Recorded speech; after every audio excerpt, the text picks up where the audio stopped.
Olá, seja muito bem-vindo a mais uma edição do programa Momento Agropastoril. No programa de hoje você verá, no quadro Manaim Sustentável, iremos falar sobre o Manaim urbano de Terra Vermelha, situado em Vila Velha, Espírito Santo. Teremos ainda uma entrevista no estúdio sobre sistemas agrivoltaicos.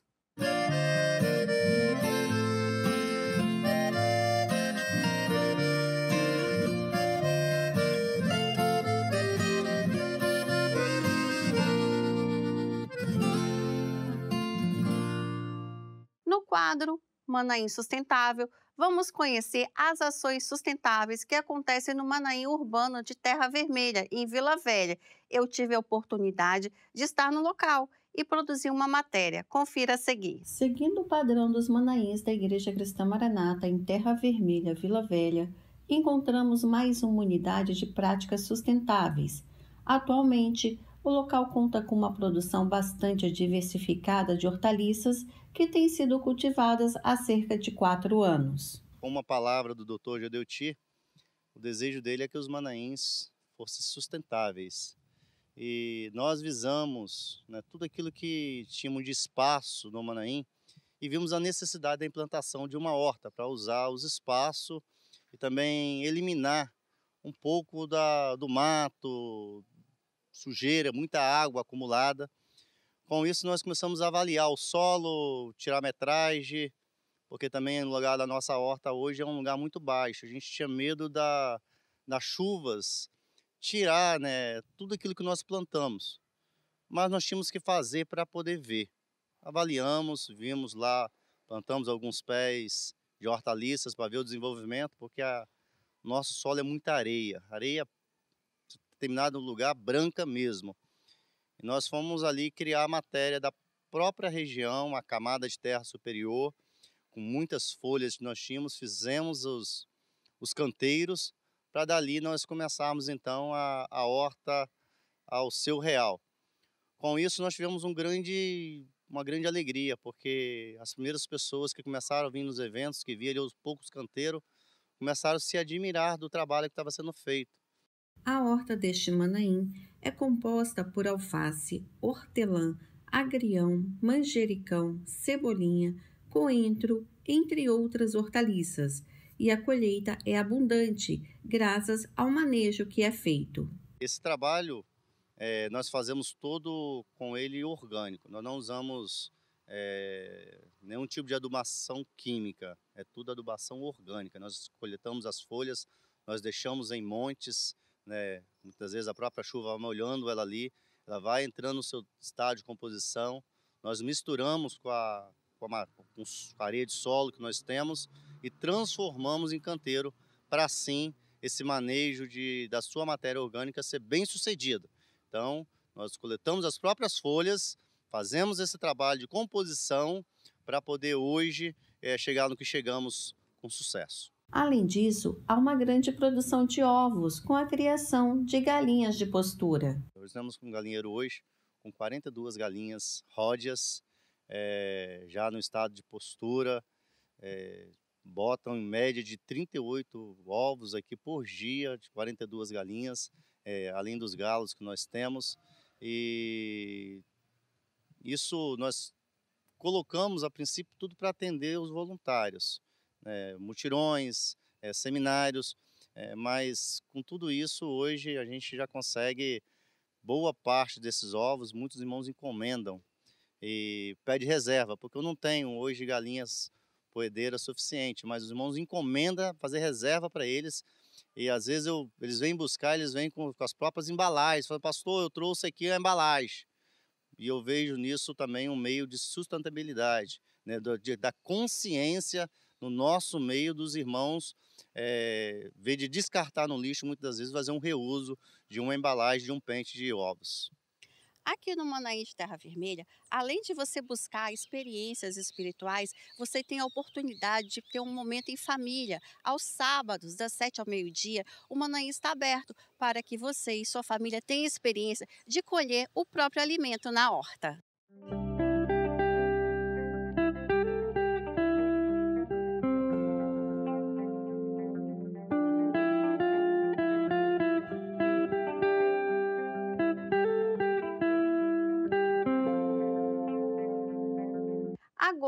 você vai conferir uma entrevista sobre fontes de energias renováveis e não renováveis. Quem conduz essa conversa é o João da Mata. Confira a seguir. Agora vamos falar sobre o seguinte tema: sistemas agrivoltaicos.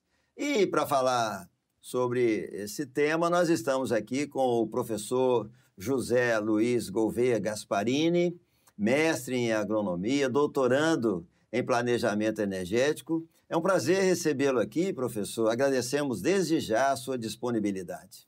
Prazer é todo meu. Tá certo. Vamos passar, então, a nossa conversa aqui a respeito desse assunto. Já de início, professor, o que seria um sistema agrivoltaico? O sistema são vários tipos, né? Mas assim, a definição mais comum é aquele sistema em que é permitido, né? Onde se permite você, no mesmo espaço agrícola, produzir alimentos e produzir energia através da tecnologia fotovoltaica. Tá certo. O Brasil anda bem nesse âmbito ou ainda está atrasado nisso? O Brasil, veja bem, embora não seja uma tecnologia desconhecida, quer dizer, nos países, né, aí como por exemplo, Europa, Ásia, Estados Unidos, né, Canadá, seja uma tecnologia conhecida e já utilizada, né, embora seja utilizada, mas, vamos dizer assim, não é uma tecnologia estabelecida nesses países, embora já se use, no Brasil é incipiente. Né? No Brasil é incipiente. Existem algumas iniciativas no Brasil, tá? Mas todas elas são projetos piloto ligados a instituições de pesquisa. Tá certo. Quais são as principais fontes de energia utilizadas no Brasil, professor? Olha, você diz assim, de forma geral, de né? forma geral, Olha, a gente pode classificar, João, assim, a energia, né, a geração, vamos dizer, em duas formas principais, que seriam aquelas renováveis e aquelas não renováveis. Sim. Certo? Sim. Então, dentro das não renováveis, nós temos aí, né, vamos dizer assim, de maior uso, que é o petróleo, gás natural e carvão mineral. Só que o carvão mineral, o uso é muito baixo, muito pequeno. Se você pegar a matriz energética do Brasil, ele corresponde a 1% da geração. O uso é muito restrito, né? O carvão mineral, certo?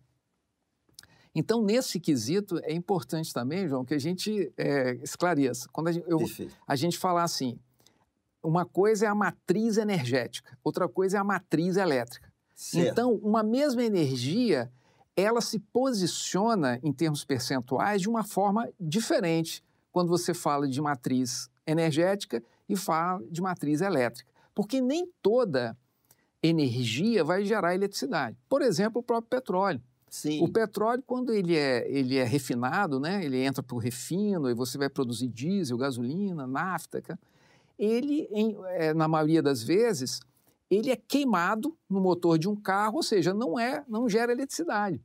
Entendeu, João? Ele vai gerar movimento, né, no carro. Então, assim, no Brasil, né, as energias que a gente pode colocar como as mais comuns, mais utilizadas, é o próprio petróleo, né? Que não é renovável, o gás natural que não é renovável, né? Como o carvão, embora, né, seja uma fração muito pequena, mínima, mas, né, e as renováveis. Então, dentro das renováveis, no Brasil, você tem disparado, né, o uso da energia eólica e o uso da energia solar, fotovoltaica, porque dentro da solar eu tenho a térmica também, né? Ou seja, é aquela que você tem, em geral, placas ou, né, que ficam no telhado, da mesma forma que a fotovoltaica, mas ela, por dentro dessas estruturas, passa água. Então, a água é aquecida pelo sol. Sim. Então, é uma energia termosolar, vamos dizer assim, não é fotovoltaica. Então, se você considerar esses dois tipos de energia, né, juntas, então nós temos aí a energia eólica, a fotovoltaica, né, e essa energia térmica, né, vamos dizer assim, aquecida, né, cujo sol é que faz o aquecimento em geral, dessa água, pode aquecer o ar também, então, e a biomassa. Né? Sim, a biomassa. Então, a biomassa, no caso do Brasil, a qual, né, a gente se refere, em geral, é uma biomassa derivada da cana-de-açúcar, né? É o bagaço. Mas você tem, eventualmente, a madeira, né, outras fontes que podem, eventualmente, gerar ali também são chamados biocombustíveis, né? Tá certo. Que eles podem ser derivados, inclusive, também, né, do milho, da soja, né, o biocombustível. Então, Entendi. é basicamente esses A hidrelétrica entra onde? Ok, bem lembrado. E você tem também uma energia, vamos dizer assim, extremamente importante, né? Eu até peço desculpas aqui, porque talvez a energia hidráulica, eu deveria estar no topo da lista, né? No topo da lista. No topo da lista, mas é uma energia muito utilizada, né, no Brasil. Eu posso até colocar números aqui para você em termos do percentual de utilização. Quando a gente fala, como eu disse, né, você tem a matriz fotovoltaica, né, você tem a matriz energética e a matriz elétrica, certo?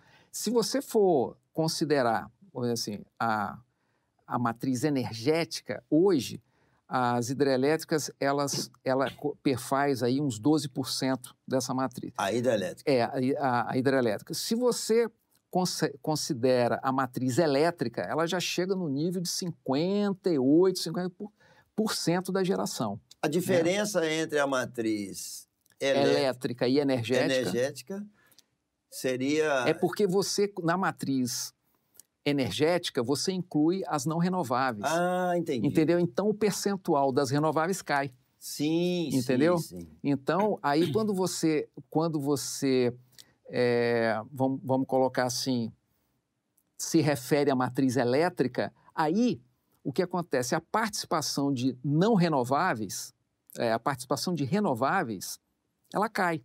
Tá certo. De não renováveis. Por exemplo, no caso do petróleo, se você fala qual é a participação do petróleo na matriz elétrica, ele fica em torno de 2%. Entendi. Entendeu? Elétrica. Por quê? Se usa muito pouco, né, derivados do petróleo para gerar eletricidade, mais no norte do país. Já na energia. Em regiões remotas, né? E aí você tem uma participação maior das renováveis, né? Como a hidráulica, as hidrelétricas, solar e eólica. Tá certo. Uhum. Professor, dentre essas fontes de energia citadas aqui, qual delas prejudica mais o planeta, se é que eu posso dizer assim, que traz malefícios para o planeta, de poluição, etc.? Olha, aí a gente entra realmente na categoria das não renováveis, né? Sim. Que aí entra aí petróleo, carvão e gás natural. Agora, aí você pode me perguntar assim, mas dentre essas, qual é a pior? Né? Sim. Aí, vamos dizer assim, sem dúvida nenhuma, né, a resposta é certa, é o carvão mineral. O carvão mineral. Por isso que ele está sendo desestimulado. Né? Dentro de um processo de substituição, né, por renováveis, o carvão é o que está, vamos dizer assim, é a bola da vez, né, para ser substituído. Porque ele gera uma quantidade muito alta de CO2, vamos dizer assim, gases à base de enxofre, né, de óxidos, né, são lançados na forma, e muita fuligem, muito particulado, né? Então, por exemplo, regiões, principalmente da Ásia, né, que usa o carvão mineral intensamente, é onde que muitas vezes quando você vê, né, aí nas imagens, né, aí na televisão e tudo, aquelas cidades parece que está sob uma neblina, né, de tanta fumaça que está que advém, né, do carvão mineral. Tá certo. Da queima, né, do carvão. Ainda dentro dessas fontes de energia citadas aqui, na sua visão, no seu entendimento, no seu estudo, pesquisa, qual delas que está em estudo científico para evoluir mais, para servir mais o planeta, ou ainda não tem isso? Olha, existe, João, vários. A parte de energia é uma coisa muito estimulante, né? Muito diversificado no mundo inteiro, certo? Então você tem vários ramos aí de desenvolvimento, tá? De diferentes formas de energia, principalmente renováveis, certo? Mas eu diria que, vamos dizer assim, a energia que hoje ela vem sendo muito estudada, muito desenvolvida, que seria, vamos dizer assim, talvez a bola da vez, né? Pelo menos numa escala comercial, seria realmente a energia solar fotovoltaica. Solar, que está mais... Seria, talvez, mas você tem outros tipos de energia sendo estudados em âmbito de pesquisa, né? Ainda na fase, né, de protótipos, essas coisas. Você tem diversos tipos, né? Professor, sabendo da sua origem lá do interior, também da sua primeira formação como engenheiro agrônomo, qual fonte de energia o sistema agropecuário, agricultura, deveria ou deve estar usando ou já está usando para prosperar, aumentar a produção? Qual a fonte dessa energia? Olha, João, essa é uma pergunta fantástica, né? Uma pergunta, sabe, que, vamos dizer assim, porque se você falar assim, qual é a melhor energia para o campo, talvez fosse diferente. Qual é a melhor energia que pode melhorar a produtividade no campo? Essa é uma pergunta realmente, essa né? Vamos dizer assim, a produtividade agrícola, pecuária no campo. Então, esse é um... Olha, como né, no início aqui a gente falou, nós temos aí os sistemas agrivoltaicos, certo? Então, é aquele sistema em que você, no mesmo espaço, pode produzir alimento e energia. Porque qual é a grande limitação da energia, qual é a grande desvantagem da energia fotovoltaica em grande escala? É o consumo, a necessidade de grandes áreas. Entendi. Entendeu? Então, quando essas áreas começam a ser utilizadas para a geração de eletricidade fotovoltaica, quer dizer, vindo de sistemas fotovoltaicos, você, em geral, inutiliza essa terra para a produção de alimentos. Tá certo. Então, por isso que em muitos locais do mundo, né, esses sistemas fotovoltaicos, eles são implantados em áreas desérticas, aonde que a agricultura, o uso, né, agrícola é restrito por falta de água. E geralmente são esses lugares que têm um índice solar mais elevado e que permite uma maior eficiência desses sistemas. Tá certo. Então, mas em outros locais, aí no mundo inteiro, na própria China, na Índia, nos Estados Unidos, no Brasil, muitas vezes esses sistemas são implantados em locais que podem gerar alimentos. Aí você... né? Quebra a produção. E aí você começa a ver uma concorrência entre energia e alimento. Isso. Né? O agrivoltaico permite que você possa cultivar no mesmo local onde você está produzindo a eletricidade. Então, vamos dizer assim, você diminui essa questão concorrencial, né? entre a geração de energia e a produção de alimentos. É claro que você tenha, vamos dizer assim, algumas desvantagens nesse sistema, né, também, tá? Mas, vamos dizer assim, eu poderia relatar, talvez, algumas vantagens que esse sistema pode trazer para o agricultor, né? Então, eu acho que a principal vantagem do uso, primeiro, porque o produtor rural, tá? Tanto o pequeno produtor como, né, o produtor em escala, né, o grande produtor, ele conta com as condições do tempo na maioria das vezes. Tudo bem, você pode ter uma irrigação e tudo, mas conta com as condições do tempo. E isso é um fator, é uma variável que o produtor muitas vezes não consegue controlar, Então, se ele faz um plantio, ele não tem irrigação e sobrevém uma seca, ele vai ter um prejuízo. Tá certo. Então, é assim, a agricultura é uma atividade de risco.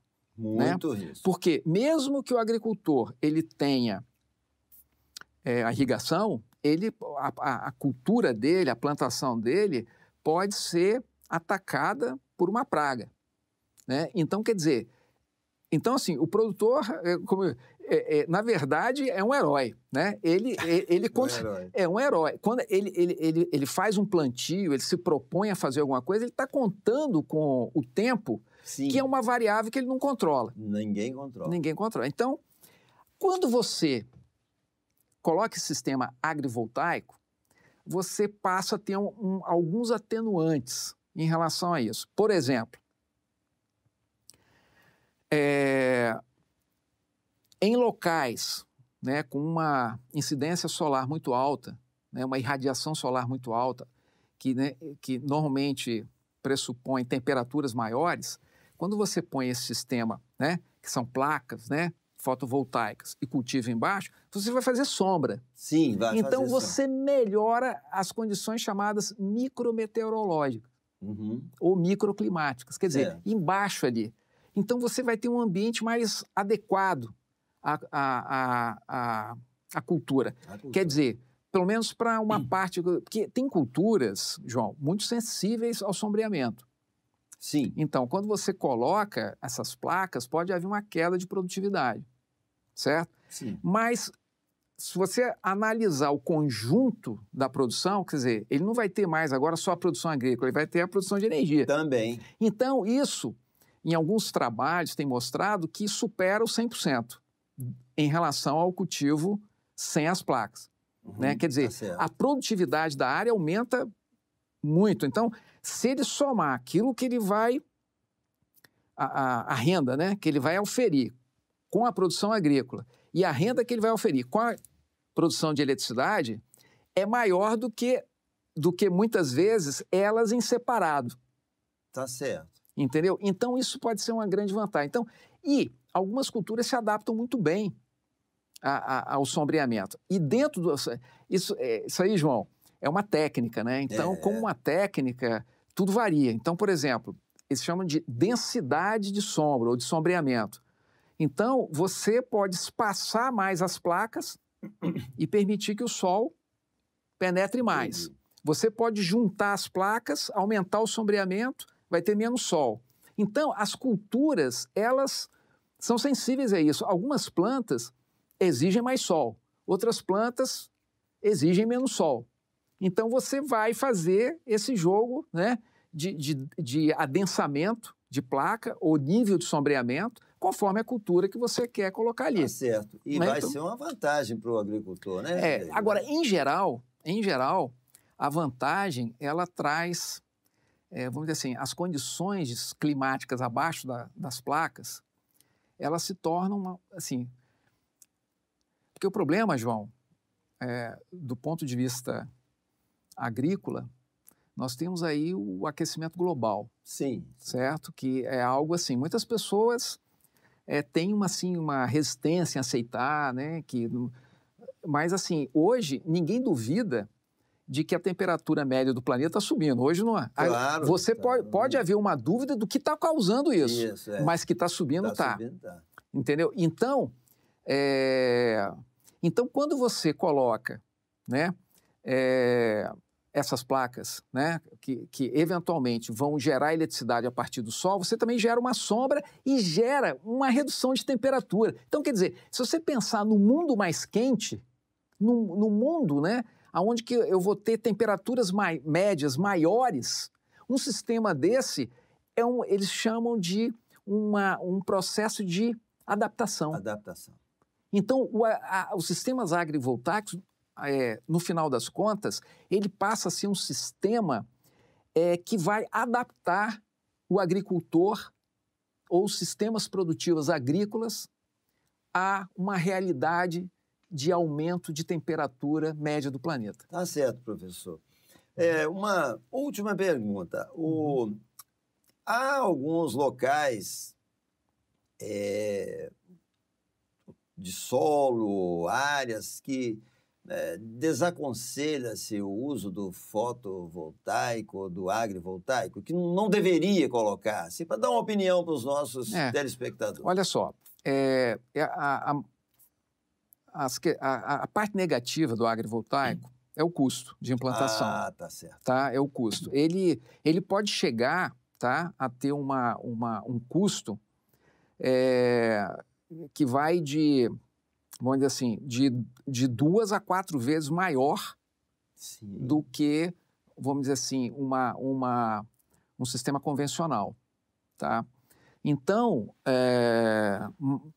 assim, é algo que, vamos dizer assim, precisa haver vamos dizer assim, um levantamento, né, um levantamento de custo-benefício, tá certo, né, por parte do agricultor, se vai compensar. Bom, esse é uma limitação. O lado bom aí dessa história é que todos esses tem as placas fotovoltaicas, inversor, caiu cerca de 80% a 90% do custo nos últimos 20 anos. Que bom, e continua caindo. E, assim, existem algumas tecnologias hoje em cima, porque é tudo baseado no silício, né? Essas Sim. placas. Então, tem tecnologias emergentes na área fotovoltaica baseado em outros elementos, né? Outras tecnologias que são mais eficientes. Entendeu? Então, há uma tendência de pôr o preço por quilowatt-hora cair. Tá certo. Ainda mais do que já caiu, né?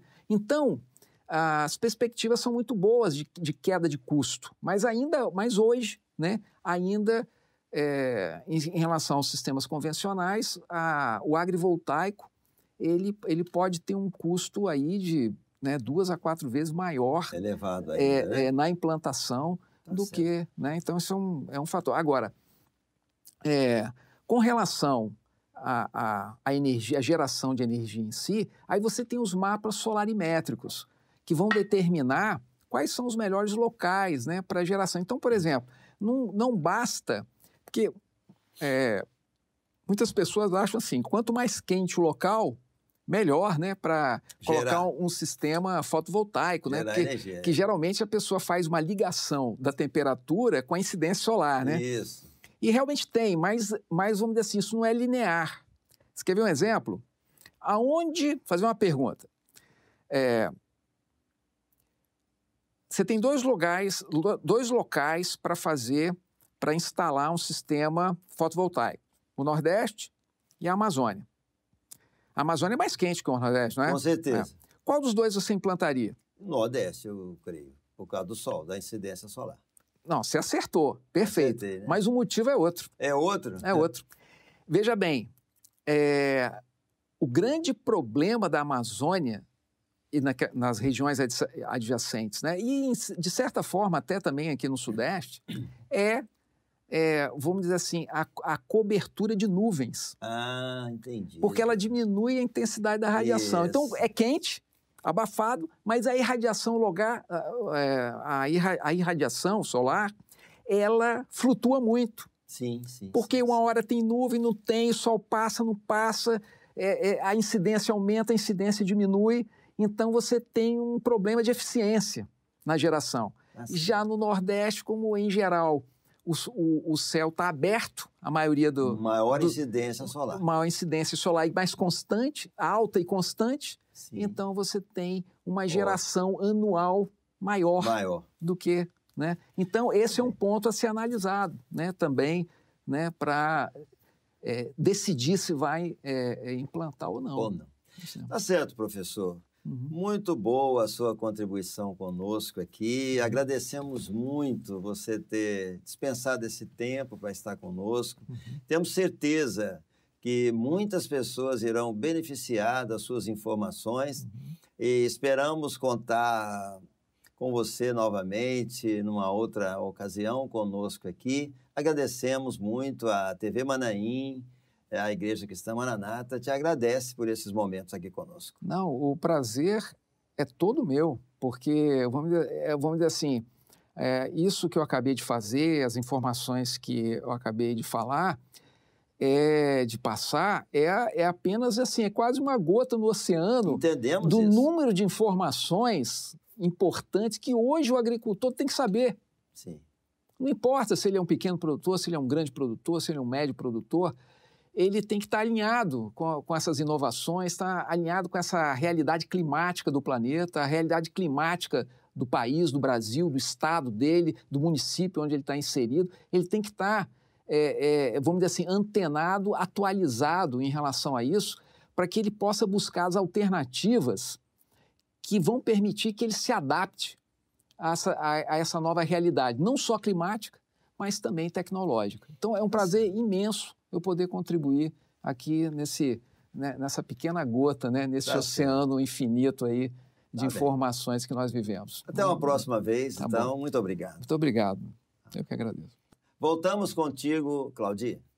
Obrigada, João, e obrigada ao professor José Luiz Gasparini pelos conhecimentos compartilhados.